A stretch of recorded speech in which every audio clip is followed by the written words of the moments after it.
মামলার কপি আপনাদের কাছে। আচ্ছা, আপনারা এটা তো বারবার আপনারা আশঙ্কা করেন, আপনারাও তো দেরিতে জিডি করলেন, যে ঈদের আগের দিন জিডি করছেন। হ্যাঁ, আপনারা এর আগে জিডি করলেন না, যখন বারবার আশঙ্কা করলেন দুইটা এখানে যেটা আপনারা যে ঈদের দিন আপনারা গর্তনে বাইরে কইরা আপনারা মেম্বারও মাধ্যমে বা মেম্বারে আশ্বস্ত করার পরে বাইরে এখানে আপনারা যেটা গোষ্ঠী বা আপনার আত্মীয় আসুন নাই।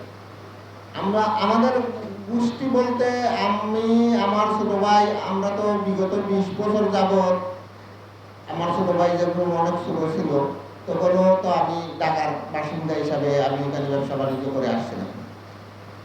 আর আমাদের আত্মীয় বলতে আমার এক চাচা, আমার আব্বা খুবই বয়স্ক মানুষ, আর আমার চাচা আর আমার ছোট ভাই আর আমি, আমাদের মধ্যে আমরা আছি। আর যারা সংঘবদ্ধ সন্ত্রাসীরা, ওদের অনেক আত্মীয় স্বজন, চাচা, চাচাতো ভাই, অনেকে এরা অনেক লোকজন আছে। আর আপনি যে প্রশ্নটা আমারে করছিলেন যে আমরা অত দেরিতে জিডি করার কারণ কি, প্রথম পর্যায়ে বিষয়টারে আমরা মনে করছিলাম যে হয়তো যে এরকম বড় মানের কোনো কিছু না। পরবর্তীতে আমাদের পর্যায়ক্রমে ফোনে হুমকি দেওয়ার কারণে আমাদের একাধিক রেকর্ডিংও আছে যে আমাদের গ্রামে আসলে মারবো, এ করবো, পর্যায়ক্রমে ওরা ফোনে হুমকি দিতেই আছে। এই করে আমরা বাধ্য হই যে থানায় জানাইতে। যে সময় থানায় জানানোর পরে, যে বংশাল থানায় জিডি করার পরে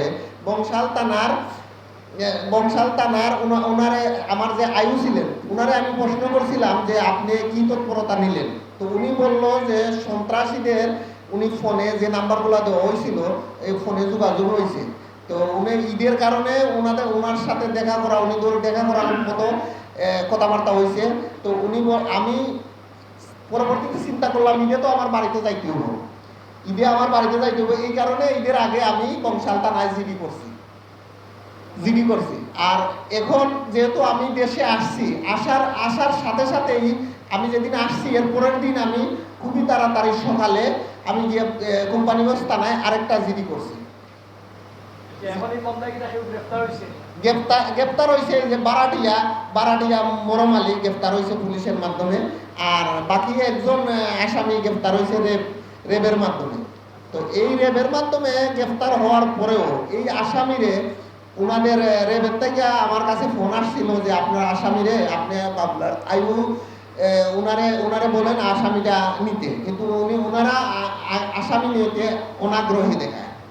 ওনারা কয় যে থানার মধ্যে আইনা দিতে, আর ওনারা আবার রেবের যে ওনারা ঊর্ধ্বতন কর্মকর্তা আছেন ওনারা বলছে আমরা আসামি ধরছি, এরপরে ওনারা যাতে আসামিটা গ্রহণ করে নিজ উদ্যোগে। রাজনৈতিক পরিচয় বলতে ওরা একটা গোষ্ঠীগতভাবে অনেক শক্তিশালী, গ্রামে অনেক লোকজন আছে। থানায় এর আগে এই সন্ত্রাসীদের উপরে একাধিক মামলা আছে। এই মরম আলী এর আগেও অনেকের হত্যার উদ্দেশ্যে এই ছুরি চালাইছিল, এই মামলা ওর নামে আছে।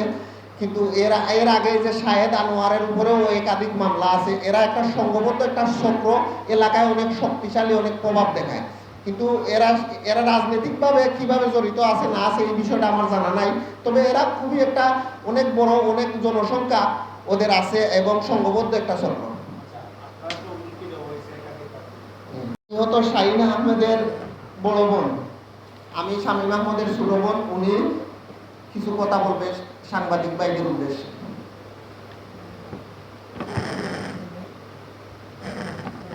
আসসালামু আলাইকুম। আমি সাংবাদিক ভাইদের কাছে আমার অনুরোধ, আপনারা আমার ছোট ভাই হত্যার বিচার চাই এবং বড় ভাইয়ের নিরাপত্তা চাই। আমি আমার ভাইয়ের বিচার চাই। আমি চাই দ্রুত সন্ত্রাসীদের ধরে কঠোর